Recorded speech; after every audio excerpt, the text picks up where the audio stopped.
सर्वात आधी आपण 2 वाटी रवा मिक्सिंग बाउलमध्ये घेऊयात। इथे मी साधा जाडा रवा घेतलाय, जो आपण शिरा किंवा उपमा बनवण्यासाठी वापरतो तोच रवा आहे। बारीक रव्याचा सुद्धा वापर करू शकता। अर्धी वाटी दही घ्यायचं आहे। अर्धा चमचा चवीनुसार मीठ घेऊयात आणि 1.5 वाटी पाणी घ्यायचं आहे। दहीच्या वाटीमध्ये पाणी घेतल्यामुळे पाणी सफेद दिसते। आता सगळं छान मिक्स करून घेऊयात। रवा आपल्याला पाणी आणि दही मध्ये छान भिजवून घ्यायचा आहे।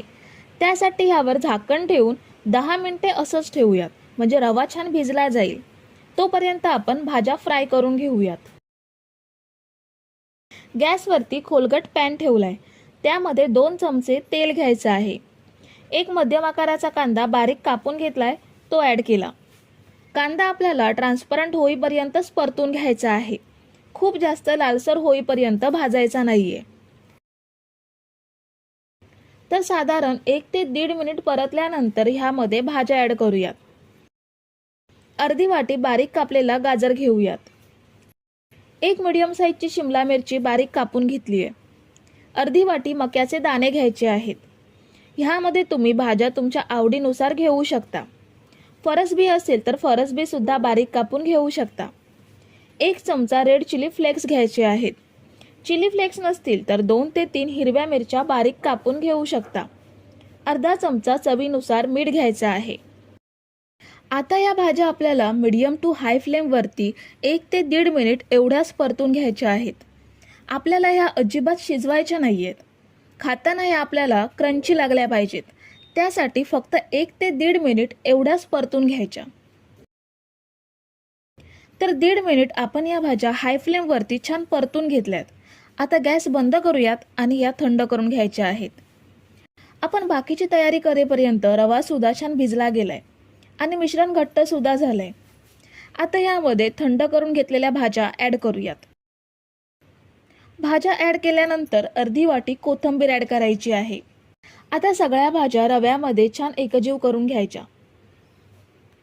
बऱ्याच वेळा मुलं भाज्या खात नाहीत किंवा नेहमी टिफिनला चपाती भाजी खाऊन सुद्धा कंटाळतात, तेव्हा हा पदार्थ नक्की बनवू शकता। चवीला सुद्धा खूप छान लागतो। भाज्या आपण छान मिक्स करून घेतल्यात। आपण ह्याचे पॅनकेक्स बनवून घेणार आहोत, त्यामुळे मिश्रण फ्लॉपी होण्यासाठी 1 पॅकेट इनो ॲड करायचा आहे आणि यावर 2 ते 3 चमचे पाणी ॲड करूयात, म्हणजे इनो लगेच ॲक्टिव्ह होईल। इनो संपूर्ण मिश्रणामध्ये छान मिक्स करून घेऊयात। इनो आपण सगळ्या मिश्रणात एकजीव करून घेतलाय। आता ह्याचे पॅनकेक तयार करून घ्यायचे आहेत। पॅन आपण गॅसवरती ठेवलाय आणि पॅन चांगला गरम सुद्धा झालाय। ह्यावरती तेल ग्रीस करून घेऊयात। आता यावर बॅटर पसरवून घ्यायचं आहे। खूप जास्त पातळ झालं नाही तरीही चालेल, थोडंसं जाडसर असेल तरीही हे व्हेजिटेबल पॅनकेक चांगले भाजले जातात। बॅटर पसरवून झाल्यावर ह्यावरती झाकण ठेवून 3 मिनिटे एका साईडने भाजून घेऊयात। 3 मिनिटांनंतर झाकण काढून वरच्या साईडला तेल लावून घ्यायचं आहे आणि पॅनकेक परतून दुसऱ्या साईडने सुद्धा 2 मिनिटे छान भाजून घ्यायचा। तर आपण व्हेजिटेबल पॅनकेक दुसऱ्या साईडने सुद्धा छान भाजून घेतलाय। आता हा पॅन मधून काढून घेऊयात। तुम्ही जर इथेपर्यंत रेसिपी बघताय तर तुम्हाला एक विनंती आहे की व्हिडिओला एक लाईक जरूर करा। पुन्हा पॅनला तेल पसरवून बॅटर घेऊन छान पसरवून घ्यायचं आणि शिल्लक मिश्रणाचे सुद्धा असेच व्हेजिटेबल पॅनकेक्स तयार करून घेऊयात। तर मी इथे काही पॅनकेक्स तयार करून घेतलेत, खूप छान तयार झालेत। हे मस्त मऊ लुसलुशीत होतात आणि टेस्टी सुद्धा लागतात। तुम्ही हे व्हेजिटेबल पॅनकेक्स चटणी किंवा सॉस सोबत सुद्धा खाऊ शकता।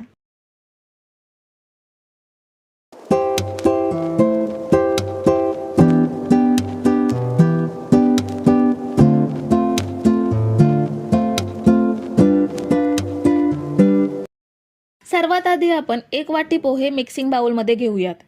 पोहे आपण रोजचे कांदे पोह्यांसाठी वापरतो ते जाड पोहे घेतलेत। पातळ पोह्यांचा सुद्धा वापर करू शकता। आता आपण पोहे 2 वेळा स्वच्छ धुवून घेऊयात। पोहे धुवून घेतल्यावर ह्यामध्ये आपल्याला पाणी घ्यायचं आहे। पोहे बुडतील एवढंच पाणी घ्यायचं आहे, खूप जास्त पाणी घ्यायचं नाहीये। आता आपण हे पोहे 5 मिनिटे भिजवून घेऊयात। पोहे भिजेपर्यंत आपण चटपटीत चटणी बनवूयात। त्यासाठी मिक्सरच्या जारमध्ये 1 वाटी ओलं खोबरं घेऊयात। अर्धी वाटी कोथिंबीर स्वच्छ धुवून कापून घेऊन ती ॲड केली। तिखट हिरव्या मिरच्या 3 घेतल्यात। मिरच्यांचं प्रमाण तुम्ही आवडीनुसार कमी जास्त करू शकता। 1 इंच एवढं आलं स्वच्छ धुवून कापून घेतलंय। 7 ते 8 लसणीच्या पाकळ्या घेऊयात। 1 टीस्पून जिरा घ्यायचा आहे। 1 चमचा साखर घेऊयात। चवीनुसार मीठ घ्यायचं आहे आणि अर्ध्या लिंबाचा रस ॲड करूयात। लिंबाचा रस आणि साखर वापरल्यामुळे चटणीला छान चटकदारपणा येतो। आता थोडंसं पाणी घेऊन आपण हे छान बारीक वाटून घेऊयात।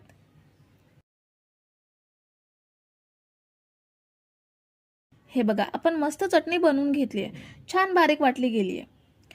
आता आपण एका बाउलमध्ये ट्रान्सफर करून घेऊयात। पोहे आपण 5 मिनिटे भिजवून घेतलेत, चांगले भिजले गेलेत। हे बघा, हाताने कुस्करले जात आहेत। आता भांड्यातले पोहे आपण चमच्याने कुस्करून घेऊयात। हे बघा, ह्या पद्धतीने स्मॅश करायचे आहेत। पेस्ट झाली नाही तरीही चालेल, पण थोडे बारीक झाले पाहिजेत। पोहे बारीक करून घेतल्यावर ह्यामध्ये बारीक चिरलेला कांदा घेऊयात। थोडीशी बारीक चिरलेली कढीपत्त्याची पाने घ्यायची आहेत। 2 बारीक चिरलेल्या तिखट हिरव्या मिरच्या घेऊयात। मिरच्यांचं प्रमाण आवडीनुसार कमी जास्त करू शकता। लसूण आणि आलं किसून अर्धा चमचा एवढी घेतली आहे। तुम्ही आला लसूण पेस्ट सुद्धा घेऊ शकता। 1 लहान टोमॅटो बारीक कापून घेऊन तो ॲड केला। आता हे सगळं छान मिक्स करून घेऊयात। सगळं साहित्य मिक्स केल्यावर ह्यामध्ये काही सुके जिन्नस ॲड करूयात। इथे मी अर्धा चमचा जिरं घेते, पाव चमचा हळद घ्यायची आहे, 2 चमचे बेसन घेऊयात, 2 चमचे तांदळाचं पीठ घ्यायचं आहे आणि चवीनुसार मीठ ॲड करूयात। पुन्हा एकदा सगळं छान मिक्स करून घेऊयात। मिश्रण कोरडं वाटत असेल तर थोडंसं पाणी ॲड करून मिश्रण ओलसर करून घेऊ शकता। मी पोहे भिजवण्यासाठी वापरलेल्या पाण्यामध्येच मिश्रण परफेक्ट ओलसर झालंय। जास्त घट्ट नाहीये की जास्त पातळ नाहीये। आता ह्यामध्ये पाव चमचा खायचा सोडा ॲड करूयात। सोड्याऐवजी इनो सुद्धा वापरू शकता। पुन्हा एकदा सगळं छान एकजीव करून घेऊयात। तर हे बघा, आपलं पोह्याचं मिश्रण तयार झालंय। आता पुढची प्रोसेस करूयात। इथे मी गॅसवरती नॉनस्टिक पॅन ठेवलाय। पॅन चांगला गरम करून घ्यायचा आहे। पॅन गरम झाल्यावर त्यावरती अर्धा चमचा तेल घेऊयात। तेल सगळीकडे व्यवस्थित पसरवून घ्यायचं आणि आता ह्यावरती पोह्याचं मिश्रण घेऊयात। आपण उत्तप्पा बनवतो सेम तसंच हे बॅटर आपल्याला पसरवायचं आहे। बॅटर पसरवून झाल्यावर आपल्याला हा उत्तप्पा 2 मिनिटे तरी एका बाजूने चांगला भाजून घ्यायचा आहे। पॅनमध्ये आजूबाजूला असलेलं तेल उत्तप्प्यामध्ये घेऊयात, म्हणजे त्याच्या कडा लवकर मोकळ्या होतील आणि उत्तप्पा पलटी करायला सोपा जाईल। तर आता साधारण 2 ते 2.5 मिनिटे एका बाजूने चांगला भाजून घेतलाय। आता हा पलटी करूयात। दुसरी साईड सुद्धा आपल्याला छान भाजून घ्यायची आहे। तुम्ही जर इथेपर्यंत रेसिपी बघताय तर तुम्हाला एक विनंती आहे की व्हिडिओला एक लाईक जरूर करा। तर दुसरी साईड सुद्धा 2 मिनिटे मीडियम गॅसवरती भाजून घेतली आहे। आता आपण हा उत्तप्पा पॅनमधून काढून घेऊयात आणि शिल्लक मिश्रणाचे उत्तप्पे सुद्धा असेच बनवून घेऊयात। तर हे बघा, आपल्या पोह्याचा मस्त आणि झटपट नाश्ता चटणी सोबत खाण्यासाठी तयार आहे।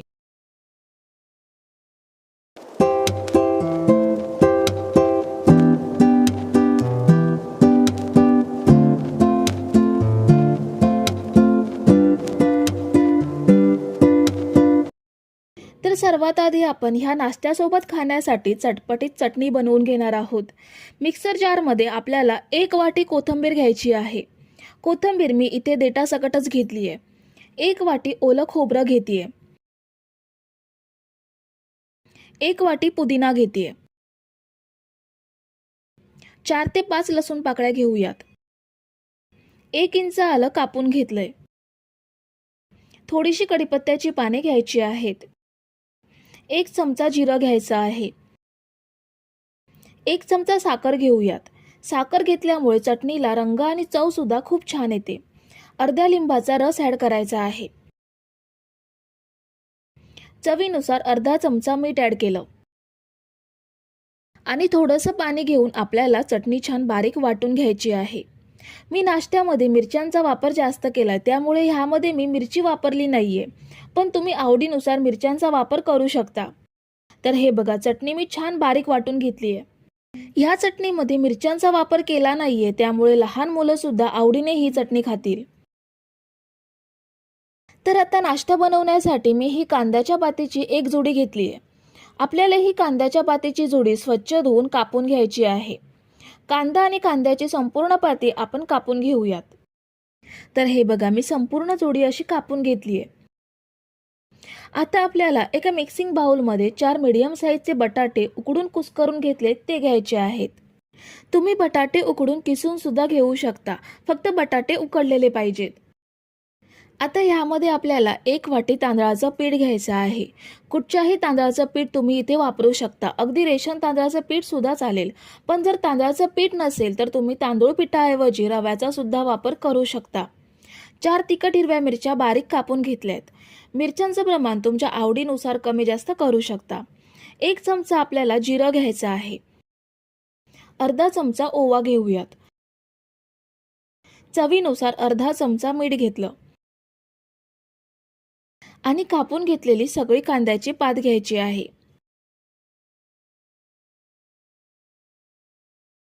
आता हे सगळं साहित्य आपल्याला व्यवस्थित मिक्स करून घ्यायचं आहे. हे साहित्य मिक्स करताना आपल्याला ह्यामध्ये थोडं थोडं पाणी घेऊन हे व्यवस्थित मिक्स करून घ्यायचं आहे.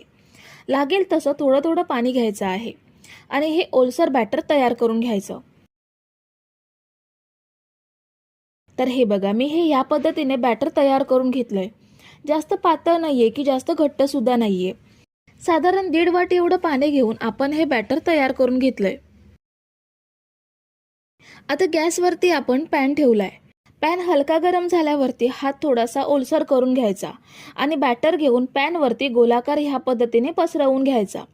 मध्ये मध्ये हात ओला करून घ्यायचा आणि ह्या पद्धतीने बॅटर पसरवायचं. हात ओला करत राहिल्यामुळे बॅटर हाताला चिकटत नाही आणि बॅटर तव्यावर छान पसरलं जातं. बॅटर पसरवून झाल्यावरती थोडं तेल कडेने पसरवायचं, म्हणजे हा पराठा पॅनपासून इझिली सेपरेट होईल. मीडियम टू हाय फ्लेमवरती आपल्याला हा छान असा खमंग भाजून घ्यायचा आहे. दुसऱ्या साईडने सुद्धा खमंग खरपूस भाजून घ्यायचा. तुम्ही जर इथेपर्यंत रेसिपी बघताय तर तुम्हाला एक विनंती आहे की व्हिडिओला एक लाईक जरूर करा. बघा किती सोपा नाश्ता आहे. पीठ मळायचं नाहीये की पराठे लाटायचे सुद्धा नाहीयेत. एकदम युनिक पद्धतीचा आणि कमी साहित्यामधला हा पराठा खायला सुद्धा खूप चविष्ट लागतो. एकदा नक्की करून पहा ही रेसिपी. दुसऱ्या साईडने सुद्धा पराठा भाजून झाल्यानंतर पॅनमधून काढून घ्यायचा आणि शिल्लक बॅटरचा सुद्धा असाच ओलसर हात करून बॅटर पॅनवरती पसरवून पराठे खमंग भाजून घ्यायचे. तर हे बघा, मी सुरुवातीचे 2 पराठे भाजून घेतलेत. कमी वेळात आणि महत्त्वाचं म्हणजे कमी साहित्यामध्ये पोटभर आणि चविष्ट नाश्ता बनून तयार होतो.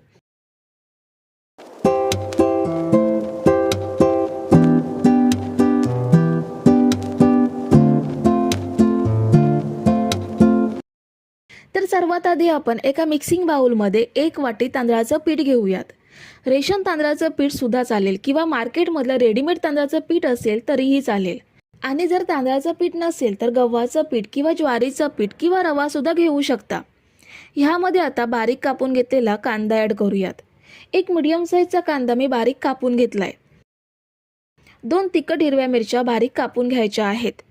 तिखट कमी जास्त जेवढं हवं असेल तेवढ्या मिरच्यांचा वापर तुम्ही कमी जास्त करू शकता, पण नॉर्मली 2 मिरच्या पुरेशा आहेत. कढीपत्त्याची पाने मी इथे बारीक कापून घेतली, ती घेतली. 1 लहान गाजर बारीक किसून घेतलाय, तो सुद्धा घेतला. बारीक चिरलेली कोथिंबीर घ्यायची आहे. पाव चमचा हिंग घेऊयात. अर्धा चमचा रेड चिली फ्लेक्स घेतेय. रेड चिली फ्लेक्स नसतील तर पाव चमचा लाल तिखट सुद्धा वापरू शकता. अर्धा चमचा चवीनुसार मीठ ॲड करूयात. आणि आता ह्यामध्ये आपल्याला 1 वाटी पाणी ॲड करायचं आहे. आता हे सर्व साहित्य आपण छान मिक्स करून घेऊयात. बघा, ह्या पदार्थामध्ये साहित्य सुद्धा घरातीलच आणि मोजकच साहित्य आहे. हे तांदळाचं पीठ आपल्याला अजून पातळ करून घ्यायचं आहे. त्यासाठी ह्यामध्ये अजून अर्धी वाटी पाणी ॲड करूयात. पुन्हा एकदा मिक्स करूयात.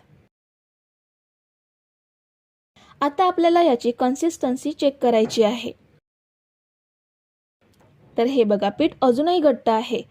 जसं ताक असतं ना, अगदी सेम ताकाच्या कन्सिस्टन्सीच एवढं पातळ हे बॅटर आपल्याला तयार करून घ्यायचं आहे. अजून अर्धी वाटी पाणी आपण ह्यामध्ये ॲड करूयात. पुन्हा एकदा छान मिक्स करूयात. हे बघा, अगदी परफेक्ट बॅटर आपलं तयार आहे. 1 वाटी तांदळाच्या पिठासाठी बरोबर 2 वाटी पाणी आपण ह्यामध्ये ॲड केलं. आता हे बॅटर आपल्याला अजिबात झाकून वगैरे ठेवायचं नाहीये. लगेच आपण हे बनवायला घेऊयात. गॅसवरती मी हा नॉनस्टिक तवा तापायला ठेवलाय, किंवा आपला जो डोशाचा तवा असतो तो घ्यायचा. तवा चांगला गरम झाला की त्याला तेल किंवा तूप लावून घ्यायचं, किंवा बटरसुद्धा घेऊ शकता. आता आपण जे बॅटर बनवून घेतलंय ते आधी चमच्याने व्यवस्थित ढवळून घ्यायचं, कारण पीठ तळायला जाऊन बसतं. व्यवस्थित ढवळून घेऊन मग हे बॅटर तव्यावरती ह्या पद्धतीने पसरवायचं. फक्त इथे एक गोष्ट लक्षात ठेवा, बॅटर पसरवण्याआधी तवा चांगला कडकडीत गरम करून घ्यायचा. गरम गरम तव्यावरती बॅटर पसरवलं तर ते चांगलं पसरलं सुद्धा जातं आणि डोसा अगदी सहज तव्यापासून सेपरेट सुद्धा होतो. बघा, ह्यामध्ये आपण दही, इनो, सोडा असं काहीच वापरलं नाहीये, तरीसुद्धा ह्याला किती छान जाळी पडली आहे. खूप छान दिसतोय आणि हा चवीला सुद्धा खूप छान अप्रतिम लागतो. आता ह्याच्या साईडने थोडं थोडं तेल पसरवूयात. डोसा एका साईडला खमंग भाजला की दुसऱ्या साईडला परतून दुसरी साईड सुद्धा 1 मिनिटभर भाजून घ्यायची. आपला पहिला डोसा तयार आहे, किंवा तुम्ही याला तांदळाचं धिरडं सुद्धा म्हणू शकता. अजून एक डोसा मी बनवून दाखवते. तव्याला तेल लावून घ्यायचं आणि बॅटर पॅनवरती पसरवायचं. गॅस मध्यम ते मोठाच ठेवायचा आणि बॅटर पसरवायचं. वरून तेल सोडून हा डोसा सुद्धा आपण मध्यम ते मोठ्या गॅसवरती खमंग भाजून घेणार आहोत. जर तुम्ही हा गरम गरम खाल्ला तर छान कुरकुरीत लागतो. तुम्ही जर इथेपर्यंत रेसिपी बघताय तर तुम्हाला एक विनंती आहे की व्हिडिओला एक लाईक जरूर करा. तर हा बघा, आपण बनवून घेतलेला पहिला डोसा बघा किती छान दिसतोय, आणि जसा तांदळाचा घावना असतो सेम हे डोसे तसेच घावण्यासारखे दिसतात. खायला सुद्धा हे खूप छान लागतात. तुम्ही हे डोसे किंवा धिरडं कुठच्याही चटणीसोबत किंवा टोमॅटो सॉससोबत सुद्धा खाऊ शकता. आणि हे डोसे तुम्ही रात्री जेवणासाठी, नाश्त्यासाठी किंवा मुलांच्या टिफिनला सुद्धा देऊ शकता. तर मंडळी, रेसिपी कशी वाटली हे कमेंट करून नक्की सांगा आणि व्हिडिओला न विसरता लाईक करा.